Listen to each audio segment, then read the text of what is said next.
At the onset, I would like to thank Glass Academy for inviting me, for sharing my experiences with uh, all you people. And I have brought up a few slides and a little small presentation that I would be making during the course of this presentation to give you an idea of my experiences and my uh, uh, the times that I have had working with glass and what are my experiences with working with glass in the past 15 to 20 years. Uh, to start off with, I would like to give an introduction of my firm, which is called Soez Talib Architects Private Limited. We are a firm that was established in the year 2001, and since then we've been doing work in the field of architecture, specifically in the Navi Mumbai region. Most of my examples today that I'm going to show you are built projects that have been constructed in the area around Navi Mumbai. Uh, to to give you a brief introduction further on my office, I'd like to say that our office deals in mostly architectural and interior design work in the Navi Mumbai region. And of course, we are working pan-India in other small cities that are spread across the western half of India, from right from Rajasthan down to the south, all the way to Goa. But we've been working mainly on a lot of residential projects to start off with. When we started off our architectural career, we worked a lot on residential projects, and commercial projects at that time were still not something that I had started working on until the year 2003 and 2004, when I actually landed up doing my first commercial project. To give you a brief idea of what the concept of commercial projects earlier was, that you would just build a building similar to probably your residential buildings. It did not have any distinctive character that differentiated it from a residential complex. It only kind of gave you an appearance that was a concrete structure similar to a residential one. However, in the late 90s and probably in the early 2000s, people started actually experimenting with facades and working with putting up glazing on facades for buildings, and things like that began to take shape in the whole of our country. Of course, this did exist in other parts of the world, but was not predominantly something that existed in India. Uh, uh, Thanks to the advent of glass coming into the Indian scenario, and companies like Glover Bell and Saint Gobain that made the initial progress into the Indian subcontinent, with the promotion of reflective glass and glass that actually performed for facades of buildings. That's when people actually kind of visualized, architects began to visualize buildings with these kind of facades, and having buildings that had a strongly different character from residential buildings. Uh, Now, getting back to the start of where I started working on the commercial building sector was way back in 2004, and one of my first buildings that got built commercially was a building called Maithili Signet, which I am going to show you right here on this first slide that is coming up out here. So this is Maithili Signet. This was a building that I had visualized maybe way back in 2003, 2004. By the time it got built and completed, it was 2006 or 2007. At that point of time, there were not too many options available for architects in the industry as far as glass was concerned. Glass was a new material. Probably people didn't know too much about glass either, how it performed, what it did, how it worked for the betterment of the building and things like that. But through my years of architecture and what I had learned back then, I knew that glass was a material that would create some issues regarding heat gain and things like that. So when we started work on this building, we had very few options as far as the availability of glass was. There were very few contenders for supplying glass. The quality of glass available at that point of time was far primitive compared to what is available today. At that point of time, the kind of glass that was available was purely reflective. It threw out practically most of the light, did not allow too much of sunlight into the building. But we had to make our choices from what was available at that point of time. This building at that point of time was something that we visualized with a green glass.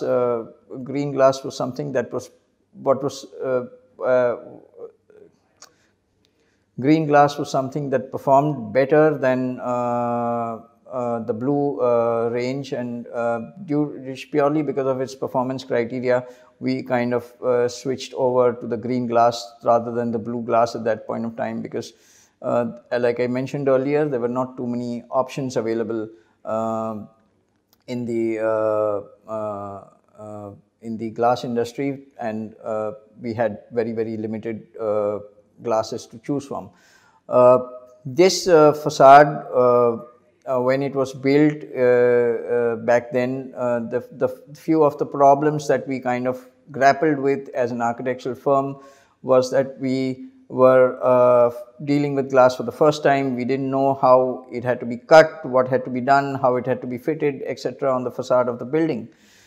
So our learning process started on day one, when we had to actually start working with the glass sizes available, and we kind of began to understand the format in which glass is available and how it is converted into a double glaze unit, and other aspects of it, of how the inner glass and the outer glass together perform with the vacuum created in between, how it is fitted on the facade of the building, how the aluminum and the glass interact with each other, and things like that.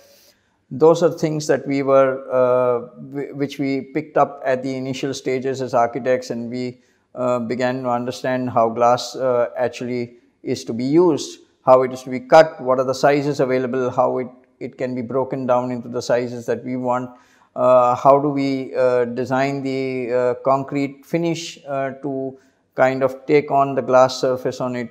What are the kind of requirements that are needed in the structural grid of the building to coordinate with the glass sizes, and things like that began to become important factors in the early stages of the design of the building. So this building basically was a learning curve. It taught us a lot in terms of what we need to do and how we need to deal with glass. Of course, one of the important things is that we as an architectural firm were always keen on completing buildings in the format that we had visualized them. So when we look at an end result of this building, this was something that we kind of maintained as an architectural firm, that we kind of want to complete the building in the format that it has been visualized. This building is located at Vashi Station. We had a facade on the outside that is facing mainly western side, so we had a lot of direct sunlight hit the main facade of the building, because the plot is very narrow, as you can see in the slide, and the offices faced both the west and the eastern side. Of course, there were a larger number of offices facing the west than the east, and hence the choice on the glass was to go for a green shade, which kind of performed much better than the blue at that given point of time.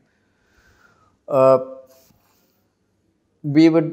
would like to move on to the next project of mine, which is basically the second project that we'll end up doing. And this project was something that kind of again challenged our skills as architects on facade design. This is a project that was basically called Kesar Solitaire. this was the initial visualization of the project. One thing that had to be taken care of when we worked on this project also, that we had to kind of ensure that we were choosing a very good and high performance glass, because the entire facade on this project was facing the southwest side, with direct sun hitting the main facade of the building throughout the day, with all the office facing the same direction. The reason why I would say that you are so stuck in tricky situations sometimes is because we want to kind of have the best of both worlds in most of what we design. So when we were working on this building project, the challenge was that we were looking southwest, and southwest is where the view was, and we wanted all the offices in this building to basically look southwest, which was the main viewing direction, where we had the seafront, we had the bay being visible from there, and from the upper floors you would get a beautiful view of the entire Mumbai skyline from there, from New Bombay. And because this was the challenge, we didn't have too much of option in terms of the office orientation, because the viewing direction was fixed. So the challenge came in trying to design the facade of the building. We tried a lot of options on this as far as the glass is concerned, before we actually closed in on what we wanted to do in terms of the final choices on glass. Of course, we had graduated from where we were earlier, and we kind of landed up designing or visualizing the building with two colors of glass, which was something that we said, okay, let us move one step ahead, and let's go from the single glass building that we did earlier to a glass building which had two shades, and we wanted to create an aesthetic appeal on the building by putting in the two glass shades onto the building. So that was something that we added on from our past experience when we had used a single glass. Now we had gone to use of two different colors of glass within the same facade. We had also organized the structural grid of the glass of the building to function with the glass sizes that were available. So I mean, most of the times people land up designing buildings without really thinking too much on the glass sizes and things like that, which would land up incurring a huge amount of wastage in the glass itself, which would be an uneconomical option in terms of whoever is going to put the bill for the glass actually. So of course, the first thing that we need to do is kind of, as architects, save as much money for the developer and put in enough effort to ensure that the glass and the building kind of sync with each other in terms of the sizing of the glass. So that is something that we'll end up doing here. These are two of the things which we'll end up. One was change the color of the glass itself to two colors, and secondly, we worked on the structural grid of the building. We also focused on one more thing in this building, that was the lobby of the building, because the lobby of the building, that's the ground floor lobby where we enter the building, which generally is one of the most ignored things in most of the projects. That's where we kind of decided to ensure that we had a fully large lobby at the lower level, which kind of acted as the area that people would enter upon and then move on to the upper floors. The difficult part about the lobby was that it was again facing the west, and we did not want to put any reflective glass on the lobby facade, and we wanted to be transparent, something that people could look into from inside to outside and from outside to inside as well. So that was another challenge where we had to think of how to cut down the heat that was getting into the lobby because it would simply increase air conditioning costs for the entire building if the lobby consumed way more electricity than it had to. So what we've done at the base of the lobby is we've gone in for a curtain wall glazing, broken up the facade into smaller areas of glass where the curtain wall itself acts as a shading device, and the canopy that projects out at the top of the entrance kind of adds the further shading to the entire area that does not allow too much of direct sunlight to get into the lobby. On the upper floors, of course, we have worked with glass which is at the corners of the building, like you can see, reflective silver glass, and then at the center we put in a blue glass, that both high performance glasses. Of course, by the time this building came up, there were a lot many more players in the market as far as glass companies were concerned, which gave us a wide range of glass to choose from. The tendency to kind of move from the more reflective glass to the more neutral looking glass had kind of taken shape. Preferences towards more neutral than highly reflective glass had increased. Even though we've chosen a silver, it is a high performance silver with very low reflectivity. So what you see is not a very reflective facade.